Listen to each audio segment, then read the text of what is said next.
சுட்டரிக்கும் ஸ்தலம் 3 நிலைகளாக பிரிக்கப்பட்டுள்ளது. அவை மேல்நிலை, நடுத்தர நிலை, கீழ்நிலை ஆகும்.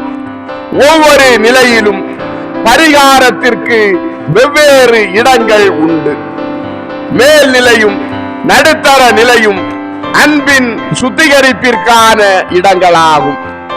என் தாய்க்கு தான் தூய்மையான ஆன்மாக்களை மோட்சத்திற்கு அழைத்து செல்லும் பொறுப்பு.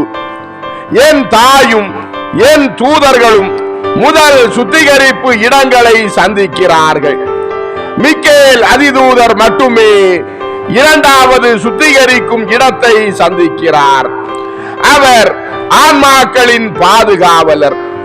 மனிதர்கள் இறக்கும் ஒவ்வொரு முறையும் அவர் இறங்கி ஆன்மாக்களை சுத்திகரிப்பின் முதல் நிலைக்கு கொண்டு செல்கிறார். ஆன்மாக்களுக்காக என் தாயின் பரிசுத்த பரிந்துரை பலரை மோட்சத்திற்கு உயர்த்துவதற்கும் பலரை நித்திய நெருப்பிலிருந்து காப்பாற்றுவதற்கும் காரணமாகிறது.